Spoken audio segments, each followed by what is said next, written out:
அடுத்ததாக நாம் ஆவலோடு காத்து கொண்டிருக்கும் குரு அவர்களின் அருளாசி உரை தற்பொழுது. ஆதிசங்கரர் ஏற்றிய ஞான விளக்கு. அன்பே உருவான அருளின் உருவே, காஞ்சி காமகோட்டி பீடம் அமர்ந்த குருவே, கண்கண்ட தெய்வத்தின் கருணை பிழம்பே, எளிமையின் சிகரம், இனிமையின் இருப்பிடம், எல்லா உயிரும் ஒன்றென கருதும் உள்ளம், வேத நெறி காக்க வையகம் சுற்றும் பாதம், வேதாந்த பயிரை வளர்க்கும் மெஞ்ஞான நாதம், புன்னகை பூக்கும் மலர்ந்த முகம், புண்ணியம் சேர்க்கும் தங்கள் அகம், ஞானமும் தவமும் ஒன்றாய் இணைந்த நம்முடைய குருவை போற்றி அவருடைய பாதங்களில் பணிந்து இந்த மாலை வேளையை அவருக்கு சமர்ப்பித்து அவருடைய அருளாசி உரையை வழங்குமாறு பக்தியோடும் அன்போடும் கேட்டுக்கொள்கிறோம். ஜெய ஜெய சங்கர, ஹரஹர சங்கர. ஸ்ரீ சந்திரசேகர குரும் பிரணமாமி முதான்வகம். தேவே தேகேச்ச தேசேச்ச பக்தி ஆரோக்கிய சுகப்பிரதம் புதபாமர சேவியந்தம் ஸ்ரீ ஜெயேந்திரம் நமாம்யகம். சதாசிவசமாரம்பாம் சங்கராச்சாரிய மத்தியமாம் அஸ்மதாச்சாரிய பரியந்தாம் வந்தே குரு பரம்பராம். அகர முதல எழுத்தெல்லாம் ஆதி பகவன் முதற்றே உலகு. நமச்சிவாய வாழ்க, நாதந்தாழ் வாழ்க, இவை பொழுதும் என் நெஞ்சில் நீங்காதான் தாழ் வாழ்க. இன்றைய தினம் மும்பையிலே இருக்கக்கூடிய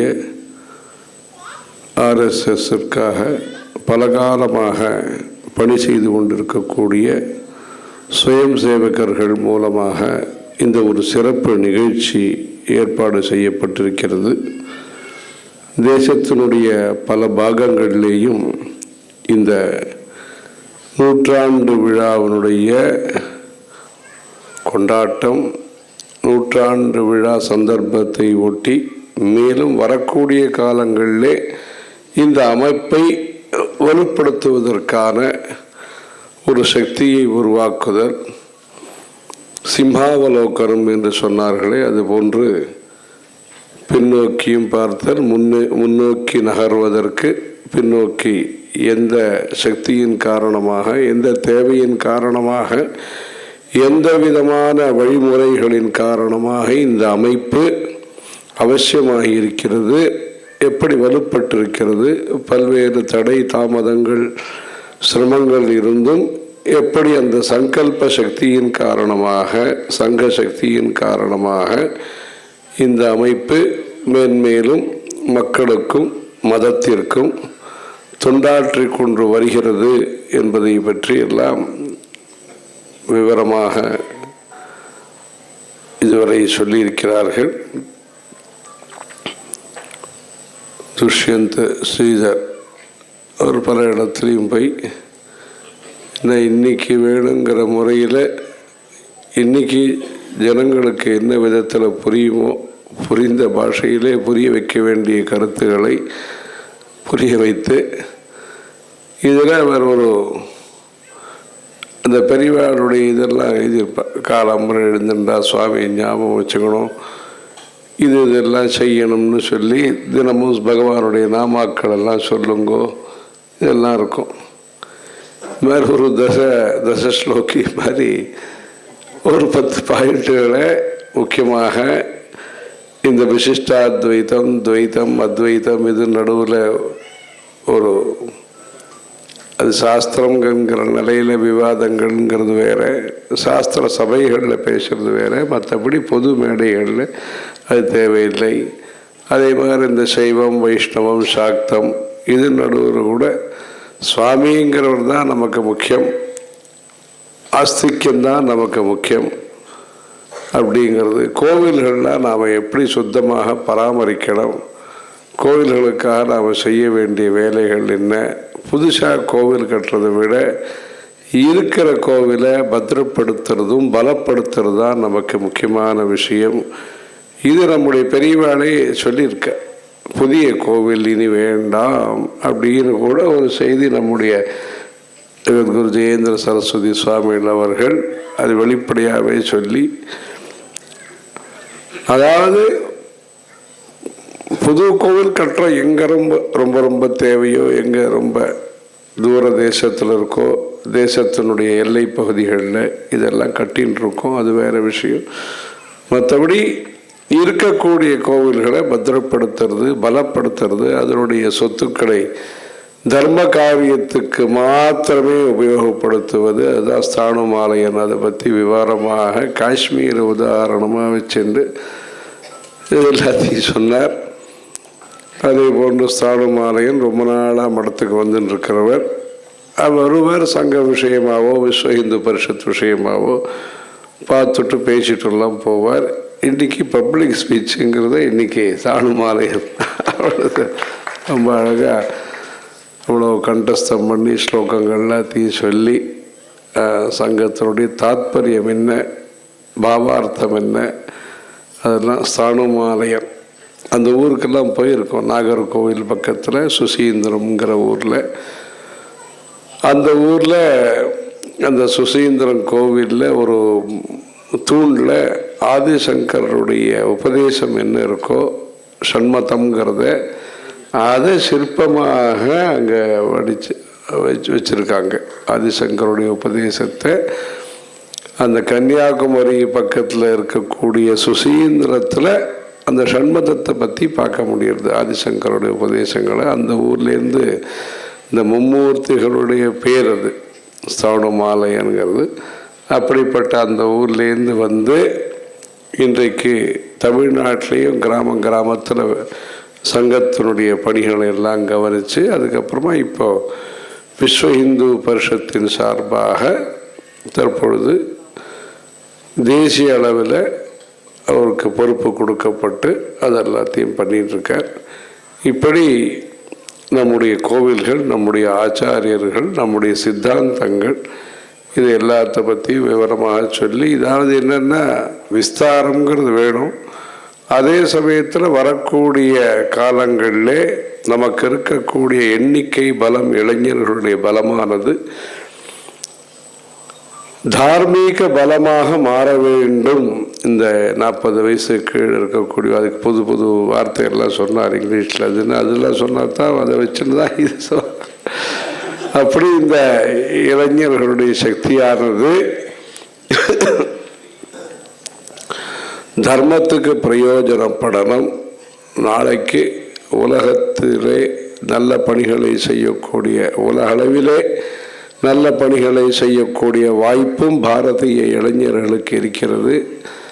ஆகவே அந்த பொறுப்பை சிறப்பாக செய்வதற்கு தற்பொழுதிலிருந்து அந்த இளைஞர்களை நாம் பக்தியிலேயும் சேவையிலேயும் உண்மையான வரலாற்றினையும் சொல்லி, அந்த சின்ன சின்ன வித்தியாசங்களால் அவர்கள் பிளவுபட்டு விடாமல் மொத்தமாக ஆஸ்திகர்கள், மொத்தமாக இந்துக்கள், மொத்தமாக சனாதனிகள் என்பதை பற்றி சொல்லி, இந்த பெயரை வச்சு நடக்கக்கூடிய கலகங்களுக்கெல்லாம் பதிலெலாம் சொல்கிற மாதிரி சனாதன தர்மம், சனாதன தர்மத்தினுடைய புரியக்கூடிய சப்தம் இந்து மதம் அப்படிங்கிற மாதிரி அதை பற்றி எல்லாம் சொல்லி, சனாதன தர்மங்கிறது சம்ஸ்கிருதத்தில் புராணங்களில் காணப்படுகிற சப்தம். M.M. இஸ்மாயில் ஜட்ஜி அந்த காலத்தில் அவர் மகாபரிவாள்கிட்ட வந்திருந்தார். அப்போ நம்மளும் சின்ன வயசு கூட இருந்தோம். அந்த சமயத்தில் பெரியவாள்கிட்ட அவர் பேசி, இல்லை உங்கள் மதத்துக்கு என்ன பேர் இதெல்லாம் அவர் கேட்டு, அதுக்கு மகாபரிவா எல்லாம் சொல்லி, பின்னாடி நிறைய மதங்கள்ங்கிற பேரில் நிறைய ஒரு மார்க்கங்கள் நிறைய வர ஆரம்பித்தப்புறம் ஒரு ஐடென்டிஃபிகேஷன், ஒரு மச்சம், இதெல்லாம் பலதெல்லாம் இருக்குது. ஐடென்டிட்டி ஒன்றுக்கும் ஒன்று ஐடென்டிட்டி இருக்குது. சரீரத்தில் சில அடையாளங்கள் இருக்குது, மரத்தில் சில அடையாளங்கள் இருக்குது. அந்த மாதிரி அடையாளப்படுத்துவதற்காக உபயோகப்படுத்தப்பட்ட சப்தம்தான் அந்த ஹிந்து அப்படிங்கிறது. மொத்தத்தில் உலகம் முழுவதும் அந்த ஹிந்து, சனாதன, இந்துன்னு வார்த்தை இன்னைக்கு இந்த சனாதன தர்மம்தான் உலகம் முழுவதும் வியாபித்திருந்தது. விஸ்வம் விஷ்ணு வஷட்காரா. ஆனால் இன்னைக்கு நிலைமையில ஒரு தொய்வு ஏற்பட்டு, தடை ஏற்பட்டு, இந்தியா முழுவதுமே இதை கொண்டு வர முடியுமாங்கிற ஒரு சம்சயம் இருப்பதனால இந்த தர்மத்தை மேன்மேலும் வளர்க்க வேண்டிய அவசியம் நிறையவே இருக்கிறது.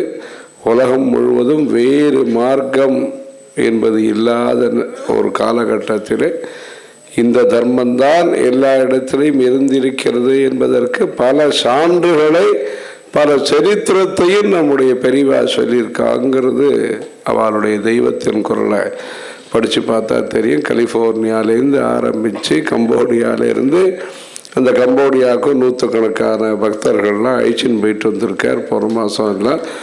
இப்படி இந்த தர்மமானது பல உருவத்திலே உலகத்தை வியாபித்திருந்தது. இன்னைக்கு வேறு ஒரு நம்பிக்கைங்கிற பேரில் பல வழிகள் இருந்தாலும் அந்த வழிகளுடைய முக்கிய உத்தேசமும் சில நம்முடைய தர்மத்தினுடைய, சனாதன தர்மத்தினுடைய சில பகுதிகளை அதை ஃபோக்கஸ் பண்ணி அதை முக்கியமாக வைத்து கொண்டு இருக்கிறது. ஆகவே இதனுடைய கலையிலேருந்து கிளம்பின ஒரு கனால்கள் மாதிரி அதெல்லாம் இருந்துருக்கு.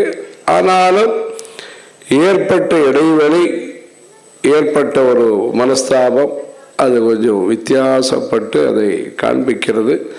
ஆகவே நம்முடைய தர்மத்தினுடைய கருத்துக்களை, ஒரு சில கருத்துக்களை முக்கியமாக கொண்டு அதை, ஆனால் அதே உண்டு நம்ம இதை வச்சு நம்மளை கண்ணை குத்துறதுங்கிற மாதிரி சிலது அந்த விதத்தில் சிலது வித்தியாசப்பட்டிருக்கிறது.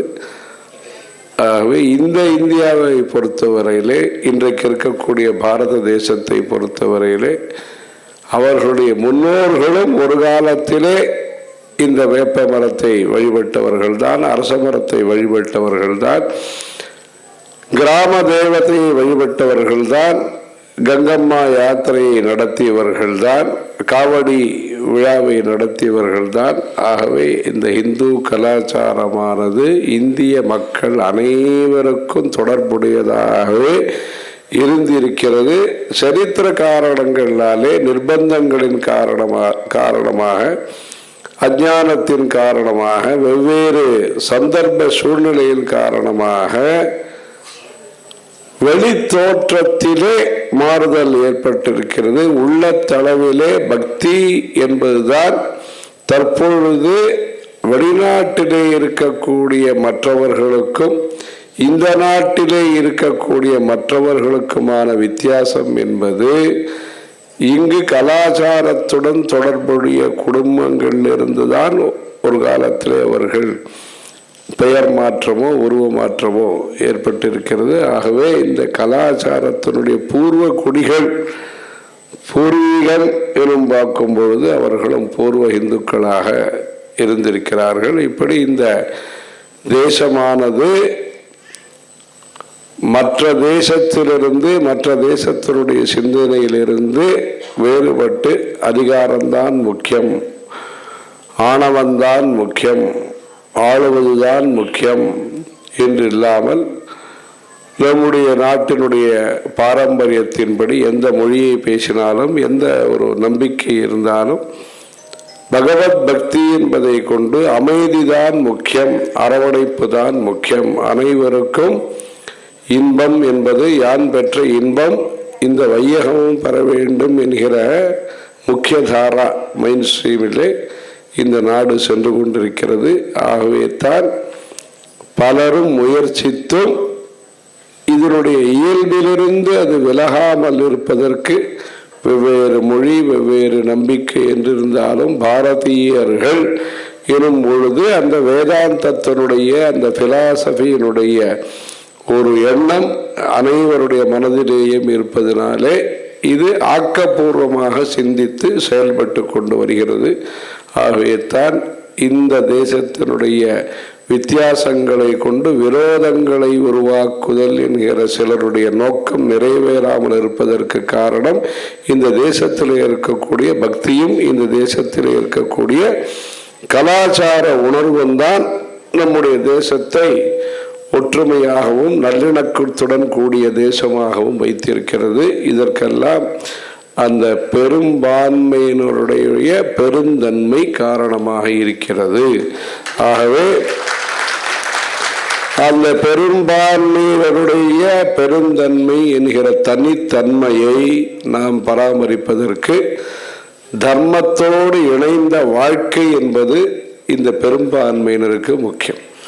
ஆகவே இவர்களுடைய பலத்தின் காரணமாகத்தான் இந்த தேசத்தினுடைய பலம் நிர்ணயிக்கப்படுகிறது. ஆகவே இந்த தேசத்தினுடைய பலத்தை நிர்ணயிப்பதற்கு பெரும்பான்மையாக இருக்கக்கூடிய இந்த தேசத்தினுடைய உண்மையான பரம்பரையை சார்ந்தவர்கள், இந்த தேசத்தினுடைய அடையாளத்தை பாதுகாப்பவர்கள், இந்த தர்மத்தினுடைய பிரதிநிதிகளாக இருப்பவர்கள். உலகத்திலே பிரதிநிதிகள் என்று இருக்கிறார்கள், அது வேறு விஷயம். தர்மத்தினுடைய பிரதிநிதிகளாக இருப்பவர்கள் அனைவரும் இந்த கீதா உபதேசத்தை பின்பற்றுவதனாலே இது சாத்தியமாக இருக்கிறது. அதே சமயத்திலே இதனுடைய ஒற்றுமை குறைந்தாலோ சக்தி குறைந்தாலோ அந்த உப்பு நீர் புகுவதற்கான சாத்தியக்கூறுகளும் இருக்கின்றன. ஆகவே நல்ல நீர் கிடைக்காமல் போகக்கூடிய ஒரு நிலைமையும் இருக்கிறது. ஆகவே இதனுடைய பலம்தான் அனைவரையும் சுமூகமாக வைத்திருக்கிறது. இந்த பிள்ளையாருடைய முதல் பெயரே சுமுகாய நமஹ என்று பெயர். அப்படி அந்த சுமுகமாக வைத்திருப்பதற்கு நம்முடைய சனாதன வைதிக ஹிந்து தர்மம் என்பது காரணமாக இருக்கிறது. ஆகவே இந்த சனாதன வைதிக ஹிந்து தர்மத்தை அனைத்து நிலையிலேயும் அனைத்து இடங்களிலேயும் குடிசையிலிருந்து ஆரம்பித்து மாளிகை வரையிலே இந்த தர்மத்தை பின்பற்றுவதற்கான ஒரு விழிப்புணர்வு, அறிவு, ஆதரவு, அபிமானத்தை, அரவணைப்பை கொடுக்கக்கூடிய ஒரு ஏற்பாடு என்பது தேவை. அப்பொழுதுதான் இந்த தேசத்திலே ஜனநாயகத்தையும் பாதுகாக்க முடியும், நல்ல அரசாங்கத்தையும் நல்ல ஒழுக்கத்துடன் கூடிய நல்ல எண்ணங்களை இருக்கக்கூடிய நல்ல நிர்வாகிகளையும் நாம் உருவாக்க முடியும்.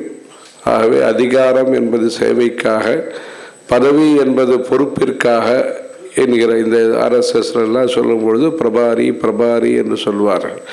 அதிகாரி என்று சொல்வதை விட பிரபாரி இது இதற்கு பொறுப்பானவர். அந்த பொறுப்பான வார்த்தைகள் நமக்கு இன்றைக்கு தேவை, பொறுப்பானவர்கள் தேவை.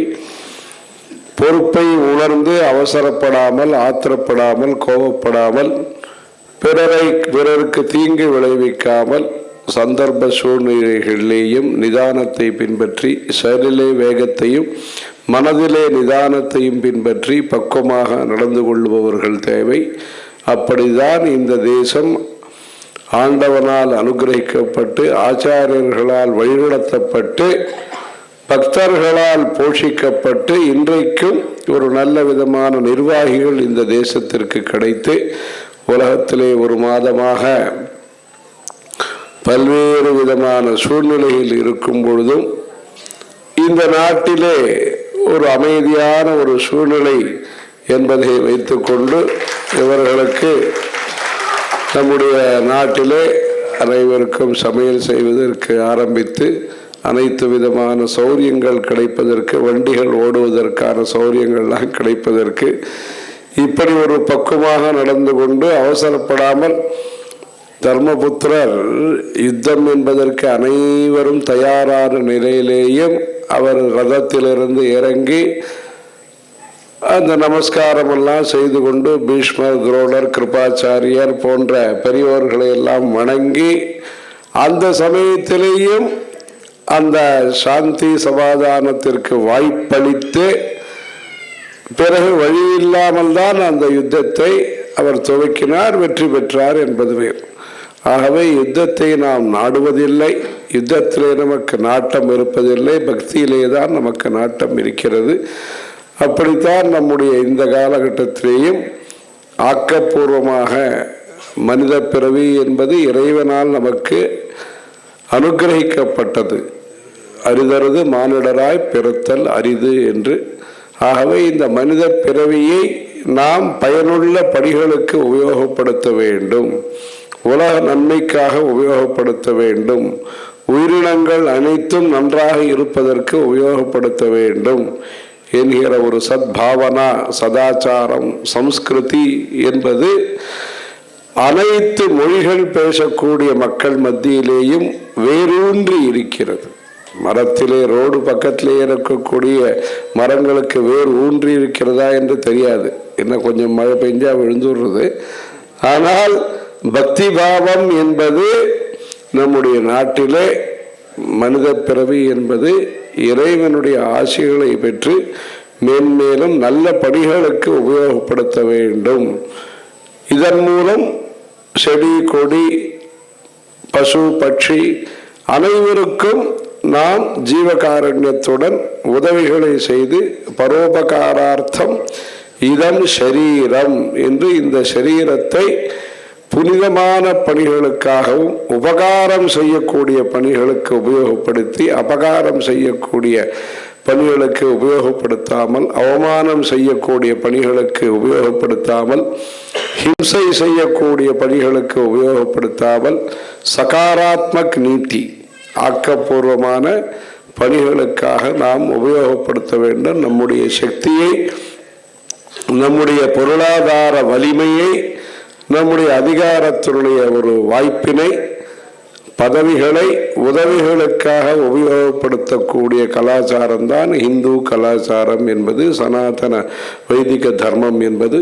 ஆகவே அனைத்து வாழ்க்கை முறைகளும் பிரம்மச்சாரியாக இருக்கட்டும், கிரகஸ்தர்களாக இருக்கட்டும், வானப்பிரஸ்தர்களாக இருக்கட்டும், இப்படி அனைத்து ஆசிரமங்களையும் பக்தியுடன் இணைத்து வைத்திருக்கிறார்கள், சேவையுடன் இணைத்து வைத்திருக்கிறார்கள், பரோபகாரத்துடன் இணைத்து வைத்திருக்கிறார்கள்.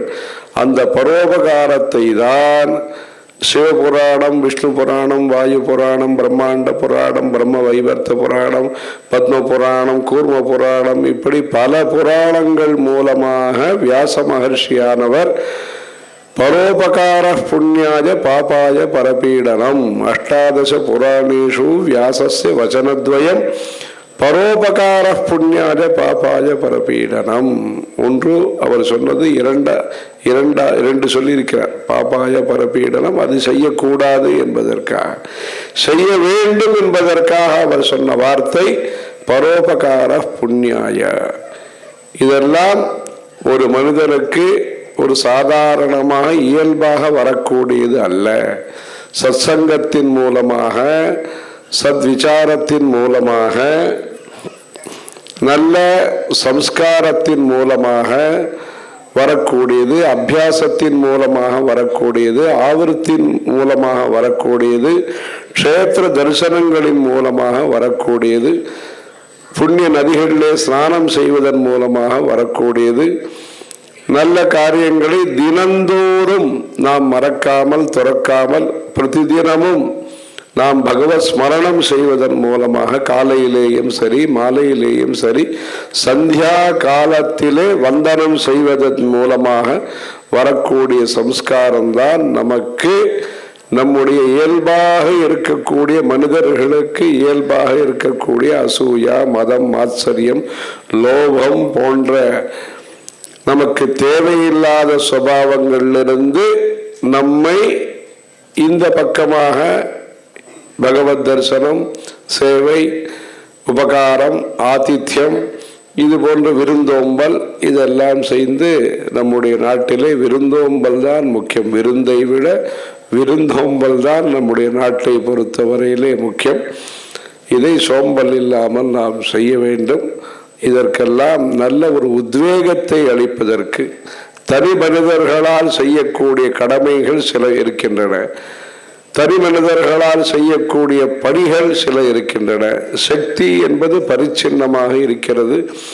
லிமிட்டடாக இருக்கிறது. அப்படி குறைவாக இருக்கும் பொழுது பல்வேறு மகத்தான பணிகளை நாம் செய்வதற்கு சமுதாயத்தில் அதற்குரிய உணர்வை, அதற்குரிய ஞானத்தை, அதற்குரிய உத்வேகத்தை அளித்து செயல்படுத்துவதற்காக 1925ஆம் வருஷத்திலிருந்து தற்பொழுது வரையிலே பல்வேறு படித்த அறிஞர்கள் மூலமாக, அந்த காலத்திலே பலரும் நல்ல நோக்கத்திற்காக பணி செய்திருக்கிறார்கள். 1907ஆம் வருஷத்திலிருந்து நம்முடைய காஞ்சி பெரியவர்கள் ஸ்ரீ ஸ்ரீ ஸ்ரீ சந்திரசேகரேந்திர சரஸ்வதி சுவாமிகள், சங்கராச்சாரியார் 13 வயசிலிருந்து ஆரம்பித்து 100 வருஷம் வரையிலே இந்த தேசத்தினுடைய நன்மைக்காக மகாத்மா காந்தி அவர் தரிசனம் பண்ணியிருக்கிறார்.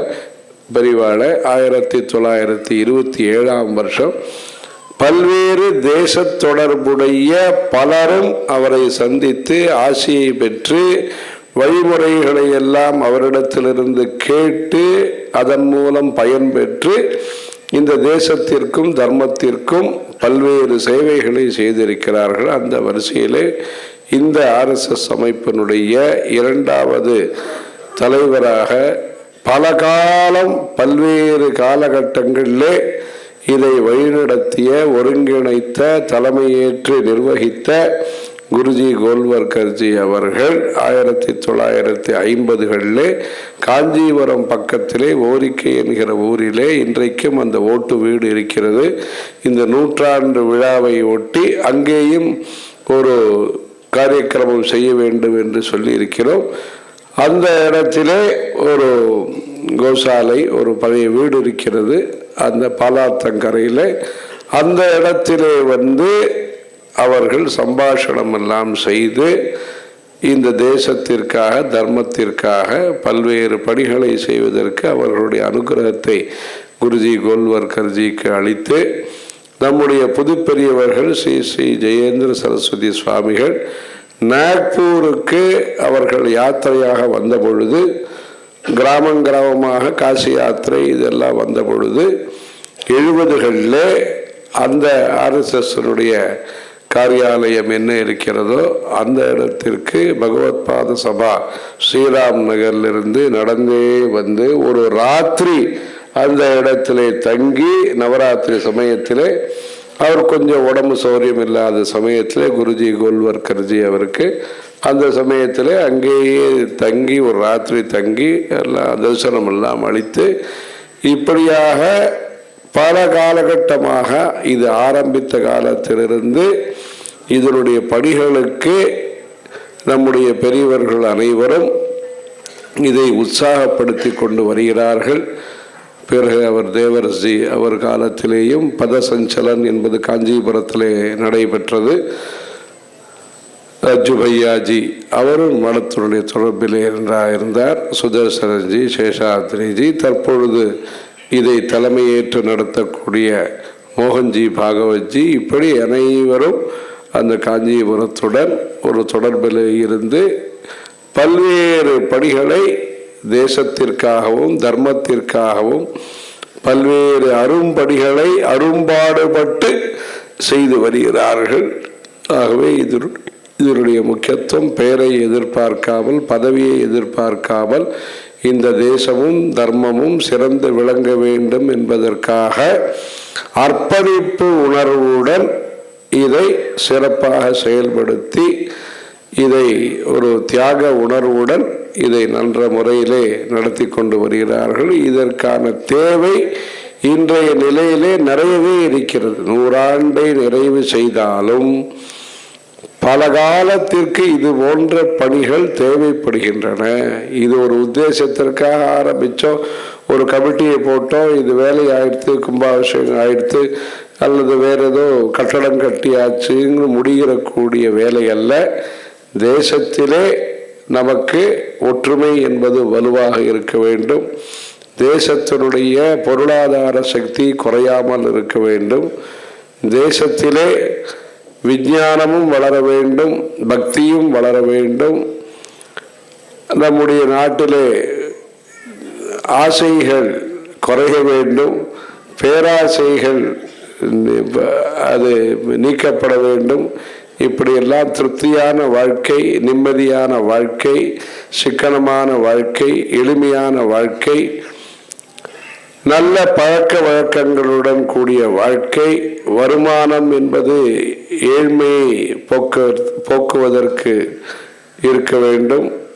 அதே போன்று வரக்கூடிய வருமானத்தை தீய பழக்க வழக்கங்களுக்காக செலவிடக்கூடிய ஒரு ஏழைகள் மத்தியிலே இருக்கக்கூடிய சில சூழ்நிலைகள் அதெல்லாம் மாற வேண்டும்.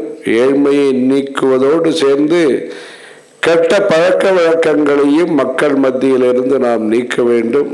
ஏதோ சம்பாதிக்கிறார்கள், சம்பாதித்து ஒருத்தர் சம்பாதித்து இன்னொருத்தர் ஏதோ செலவு பண்ணி அந்த குடும்பத்தில் சண்டை சச்சரவுகள் வந்து நிம்மதியை இழந்து, இது போன்று வருமானம் என்கிற பெயரிலே, பொருளாதாரம் என்கிற பெயரிலே, சுதந்திரம் என்கிற பெயரிலே பல சிரமங்களை ஏழை எளிய மக்கள் அனுபவித்து வருகிறார்கள். அதனால் அவர்களுக்கு வியாதி போன்றவைகளும் ஏற்படுகின்றன. அமைதியும் குடிசைகளிலே குறைந்து வருகிறது. ஆகவே வெளிநாட்டிலிருந்து நமக்கு தேவையானவை மற்றும் தேவையான காலத்திற்கு நாம் வாங்கி கொண்டு ஆத்ம நிர்பர் என்கிற ஒரு பாரதத்தை நாம் நிர்மாணம் செய்வதற்கு தன்னம்பிக்கையும் வேண்டும். அதற்குரிய விதத்திலே ஸ்வதேசி லிபரலைசேஷன், அந்த பரஸ்தராய்க்கோ என்ன உதாரீகரன் என்ன இருக்கிறதோ, அதாவது ஸ்வதேசி பேஸ்டு அந்த உதாரீகரன், அந்த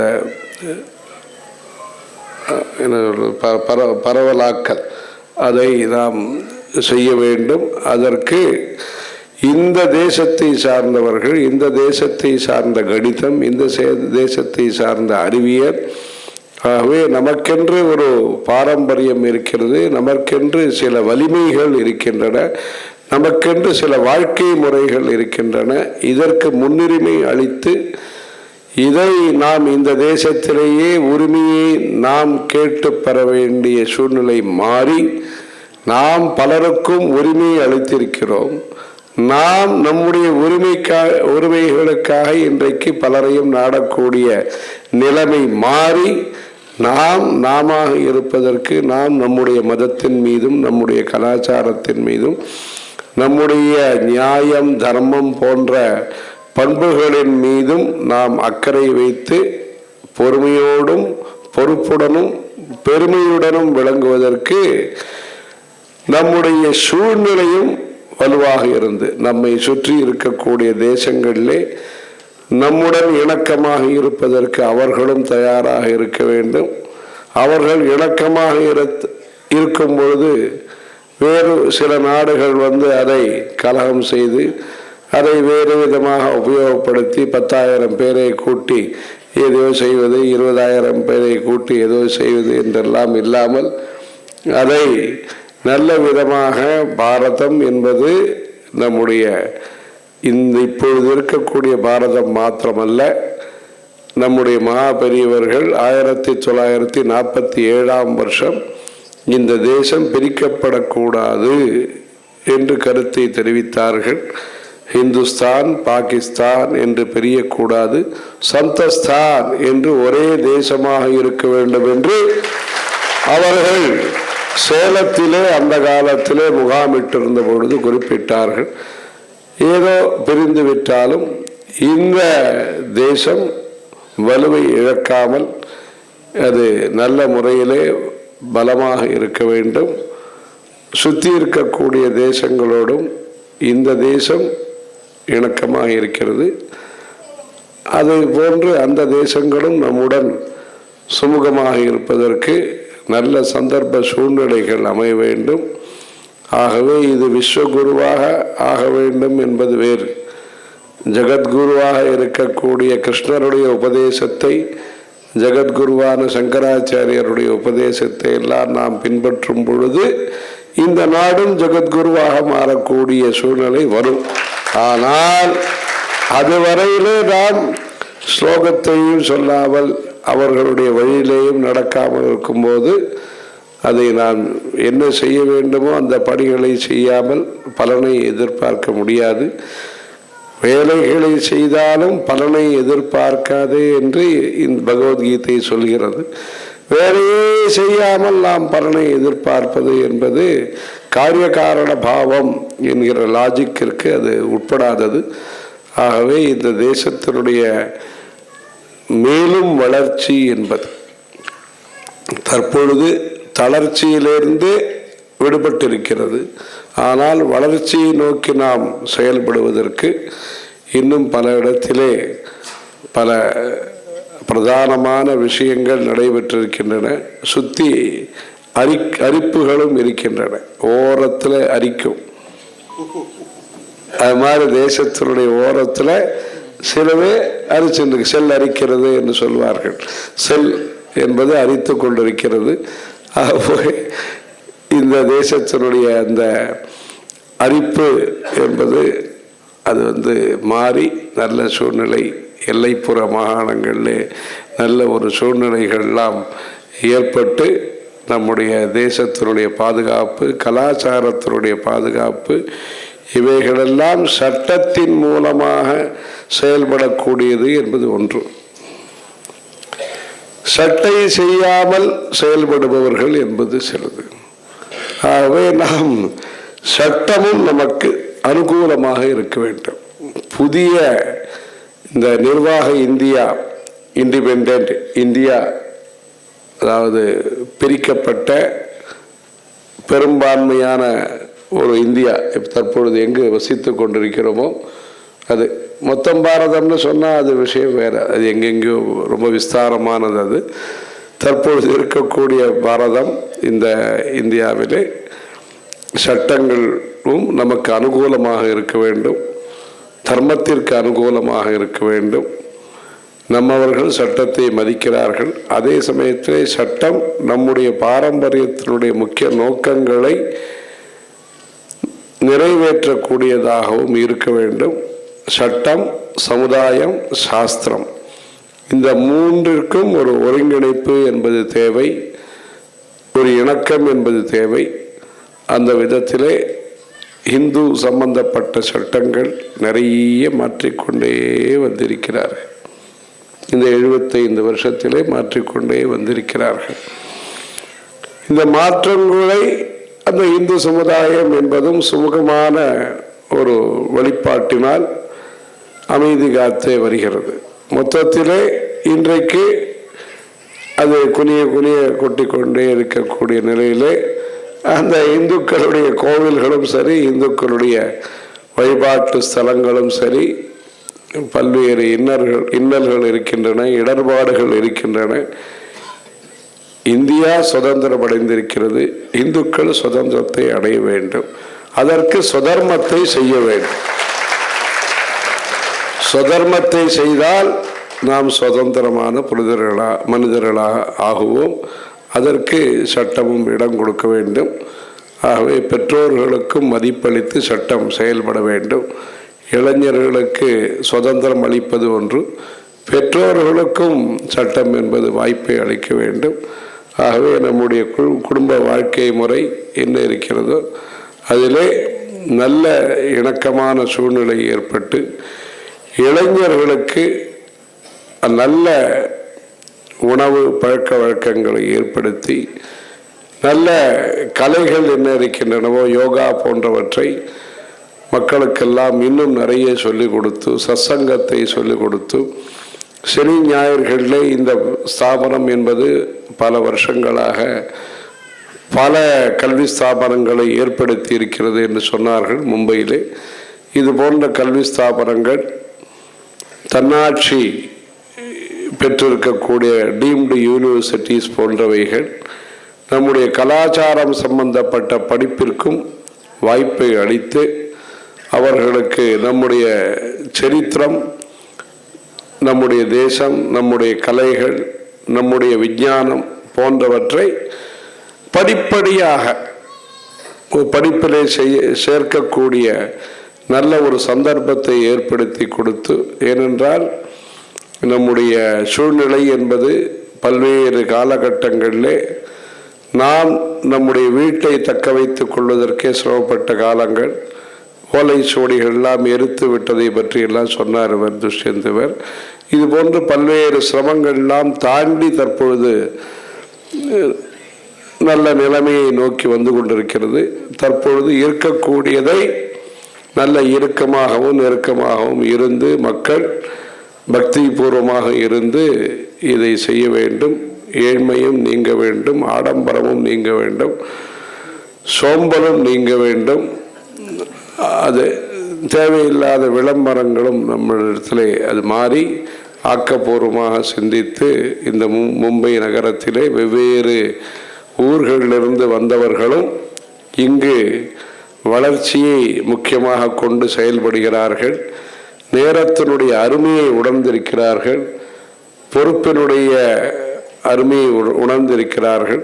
ஆகவே எங்கு நல்ல சிந்தனை இருக்கிறதோ, எங்கு நல்ல உழைப்பு இருக்கிறதோ, எங்கு பரஸ்பரம் ஒருவருக்கொருவர் மதிப்பை அளித்து செயல்படுகிறார்களோ அங்கு வளர்ச்சி என்பது இயல்பாகவே வருகிறது. அதுபோன்று மும்பை மாநகரத்திலே வரக்கூடிய அனைவருக்கும் ஒரு சுபிட்சத்தை இங்கு பிள்ளையாரும் மகாலட்சுமியும் இங்கு அளித்து கொண்டிருக்கிறார்கள்.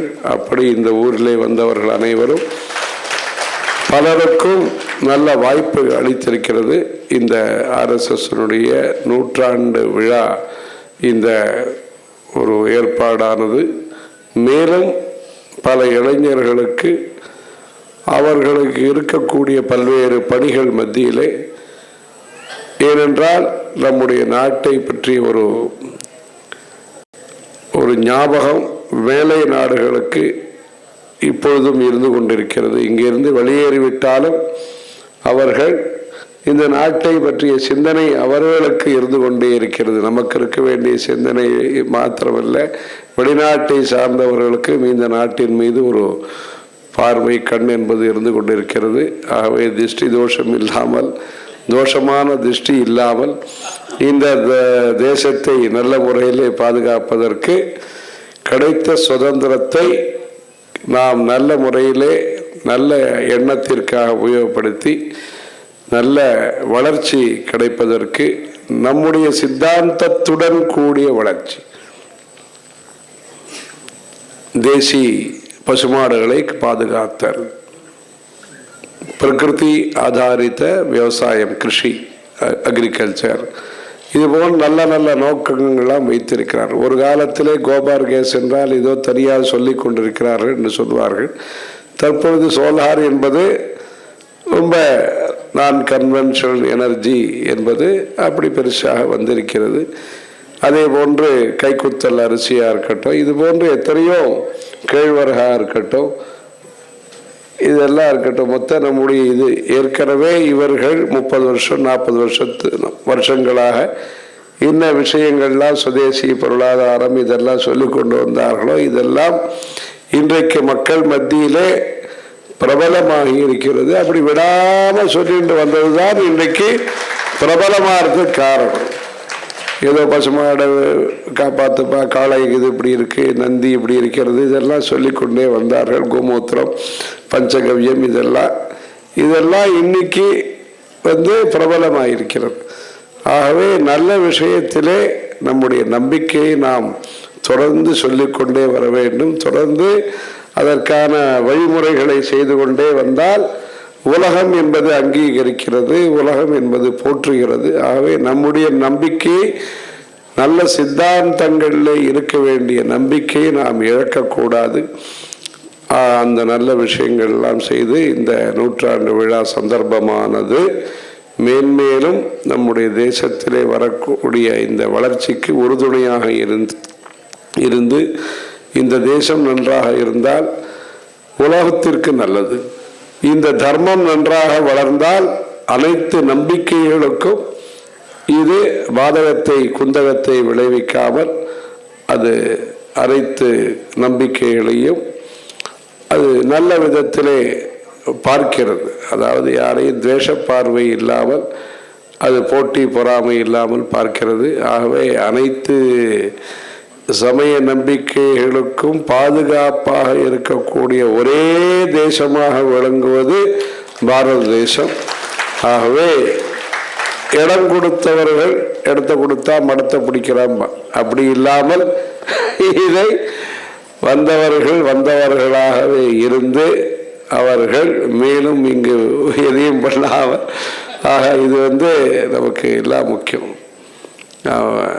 பங்களாவில் வளர்கிறது என்பது வேறு, பங்களா பற்றிய விழிப்புணர்வும் வளர வேண்டும். ஆகவே இது போன்ற நல்ல சூழ்நிலைகளில் நம்முடைய கோயில்களை நாம் பாதுகாத்து, தர்மத்தை பாதுகாத்து, இந்த பல்வேறு சாக்காக்கள் இதில் இருக்கின்றன. சேவா பாரதி இருக்கிறது, சம்ஸ்கார பாரதி இருக்கிறது, ஆதிவாசிகளுக்காக செய்யக்கூடியது இருக்கிறது, குடும்ப பிரபோதனம் இருக்கிறது, வித்யா பாரதி இருக்கிறது. இப்படி பல அமைப்புகள் அந்த சங்கத்தினுடைய சார்பாக விஸ்வ இந்து பரிஷத் இருக்கிறது, பஜரங்க தள், இப்படி பலது இருக்கின்றன. இந்த சங்க பரிவார் என்று சொல்லக்கூடிய அமைப்புகள் பல இருக்கின்றன. இப்படி அனைத்தின் மூலமாக மஸ்தூர் என்று இருக்கிறது. இதெல்லாம் மூலமாக அனைத்து மக்களுடைய இன்னல்களும் நீங்கி அனைத்து மக்களுக்கும் இன்பம் கூடி அனைவரும் இறை பக்தியிலே ஈடுபட்டு இந்த தர்மம், இந்த தேசம், இதற்கு இருக்க வேண்டிய தொடர்பு இன்னும் தர்மத்திற்கும் தேசத்திற்கும் இருக்க வேண்டிய ஒரு நல்ல தொடர்பானது, நல்ல இணக்கமானது, மேலும் நல்ல முறையிலே இருந்து அதன் மூலம் பொருளாதாரத்திலேயும் சரி அருளையும் பொருளையும் பெற்று, அருளில்லார்க்கு அவ்வுலகில்லை என்று சொன்னார்கள், பொருளில்லார்க்கு இவ்வுலகில்லை என்று சொன்னார்கள். அந்த பொருள் என்பதனுடைய தேவை அதிகரித்து கொண்டே இருக்கிறது. அதாவது அவசியத்தை பொறுத்தும் இருக்கிறது, ஆசையை பொறுத்தும் இருக்கிறது. ஆகவே இந்த பொருளையும் அருளையும் பெற்று இந்த நாடு, இந்த சமுதாயம் நன்றாக வளர்வதற்கு இந்த சங்கரமடம் கும்பாபிஷேகத்திற்காக வந்தோம். இந்த சந்தர்ப்பத்தில் சங்கர் அவர் சொன்னார், இது மாதிரி ஆர்எஸ்எஸ்னுடைய சிறப்பு நிகழ்ச்சி இருக்கிறது என்று சொன்னார். நன்றாக பண்ணியிருக்கிறீர்கள். இந்த நூற்றாண்டு விழாவினுடைய பலனாக நம்முடைய ஜெயந்த சரஸ்வதி சுவாமிகள் சங்கத்தினுடைய நிகழ்ச்சிக்கு வரும்போது ஒரு செய்தியை சொல்வது வழக்கம். இந்த சங்க நிகழ்ச்சிக்காக வருபவர்கள் புதியதாக 2 நபர்களை இதிலே அறிமுகப்படுத்த வேண்டும் என்று அவர்கள் சொல்வது வழக்கம். அதுபோன்று இந்த சேவை செய்வதற்கு நிறைய புதிய நபர்களையும் இதிலே ஈடுபடுத்தி நம்முடைய தர்மம், நம்முடைய தேசம் நல்ல ஒரு பண்புகளின் அடிப்படையிலே வளர்ந்த தேசமாக வளர்வதற்கு அனைவருடைய முயற்சியும் இருக்க வேண்டும், அனைவருடைய பிரார்த்தனைகளும் அதில் இருக்க வேண்டும். இந்த பணி சிறப்பாக நடப்பதற்கு பெரியோர்களையும் காஞ்சி காமாட்சி அம்மனையும் பிரார்த்திக்கிறோம். ஹர ஹர சங்கர.